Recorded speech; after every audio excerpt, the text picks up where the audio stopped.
Hello, what's up guys? Welcome back to my channel Rai Techno मोबाइलमा म देवराज राई तपाईहरु समक्ष फेरि पनि म आइपुगेको छु साथीहरु एकदमै इन्ट्रेस्टिङ भिडियो लिएर आज पनि चाहिँ तपाईहरुलाई मोबाइलबाट कुनै पनि ल्यापटप बिना हैन कुनै पनि कम्प्युटर बिना मोबाइलबाटै पीपी साइजको फोटो वाइफाईमा कनेक्ट गरेर प्रिन्टरमा कसरी पासपोर्ट साइजको फोटो निकाल्ने हार्ड कपी फोटो निकाल्ने भन्ने बारेमा तपाईहरुलाई म बताउन गइरहेको छु।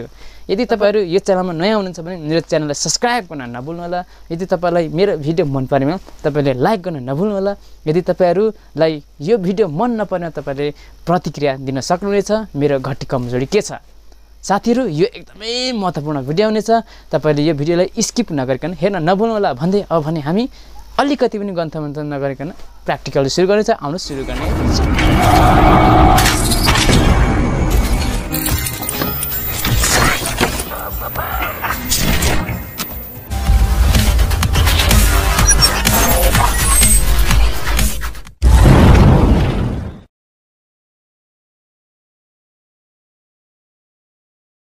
साथीहरु सर्वप्रथम त तपाईले यो पासपोर्ट फोटो एडिटर भन्ने एप्स तपाईले प्ले स्टोरबाट डाउनलोड गर्नुपर्ने हुन्छ। तपाईले पेड भर्जन पनि किन्न सक्नुहुन्छ र यो पेड पैसा बिना किन्ने म एउटा लिंक तपाईलाई दिनेछु। विशेषगरी यसलाई हामी ओपन गर्ने छौं।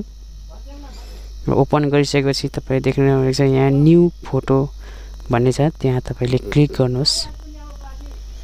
न्यू फोटो पछि तपाईको अब यहाँ यस्तो इन्टरफेस हुन्छ। यहाँ तपाई कस्टम साइज भनेको छ, तपाईले यो कस्टम साइज आफैले बनाउन सकिन्छ। यहाँ एड योर कस्टम साइज भनेर तल दिएको छ, त्यसमा तपाईले आफ्नो साइज लाउन सक्नुहुन्छ। कुन साइज तपाईलाई मन पर्छ हैन, पिक्सलमा लाउने हो कि इन्चमा लाउने हो कि हैन सेन्टिमिटरमा लाउने हो कि सबै एमएममा लाउने हो कि सबै यहाँ दिएको हुन्छ। तपाईले यहाँ आफ्नो तरिकाले यहाँ कस्टमाइज गर्न सक्नुहुन्छ। म यसलाई काटे र म मेरो पहिलाकै कस्टमलाई नै म क्लिक गर्ने छु। म यसलाई क्लिक गरे र म 600 DPI मा क्लिक गरे र अब यहाँ तपाई ग्यालरीमा क्लिक गर्नुस्। तपाईको फोटो ग्यालरीमा छ भने ग्यालरीमा क्लिक गर्नुस् र यो मैले फोटोलाई मैले क्लिक गरे। यो मेरो ग्यालरीमा सेभ भएको फोटो हो र यसलाई अब स्टार्ट एडिटिङमा क्लिक गर्नुस् र यहाँ तपाई एडजस्ट गर्न सक्नुहुन्छ। तपाईको क्वालिटी क्वालिटी छ भने अब नेक्स्ट गर्नुस्। नेक्स्ट गरिकन तपाईले यसको अनुहारको भाग कति सम्म छ त्यो तपाईले मिलाउन सक्नुहुन्छ। हेड र चेन भन्ने छ, त्यसमा मिलाउन सक्नुहुन्छ र नेक्स्ट गर्नुस्। अब यस्तो इन्टरफेस देखाउँछ तपाईको र फेरि पनि नेक्स्ट गर्नुस्। अब फेरि यस्तो इन्टरफेस देखायो तपाईको।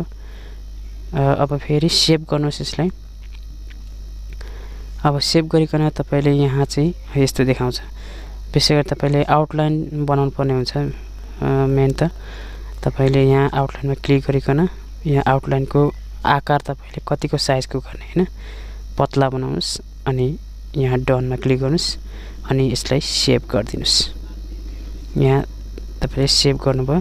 सेभ गरेपछि तपाईले अब यस्तो इन्टरफेसमा तपाईले प्रिन्ट मल्टिपल कपिजमा क्लिक गर्नुस् अनि तपाईको पेपरको साइज चोइस गर्नुस्। म 4x6 को पेपर साइज गरे, 4R भन्छ त्यसलाई। अब यहाँ एड टु पेपर यसरी एड पेपरमा गरेपछि तपाईको यस्तो आयो। अब भने तपाईले यसलाई सेभ गर्नुस्। सेभ गर्दाखेरि तपाईले बेस्ट क्वालिटीमा सेभ गर्नुस्। यहाँ छ यो बेस्ट क्वालिटीमा सेभ गर्नुस्। मैले सेभ गरे। अब हाम्रो सेभ भइसकेको छ र अब भने हामी यो ग्यालरीमा हेर्न सक्छौं। यहाँ ग्यालरीमा तपाई देख्न सक्नुहुन्छ यो मैले ग्यालरीमा सेभ भएको फोटो अब यहाँ यसरी प्याटर्न तरिकाले बसेको छ।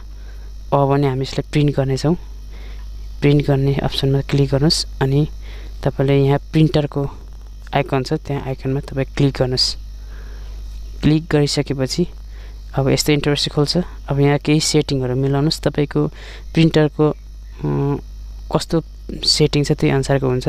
मेरो इप्सनको चाहिँ यहाँ म बेस्टमा क्वालिटीमा गरे अनि 4R मा गरेर हामी प्रिन्ट गर्ने छौं।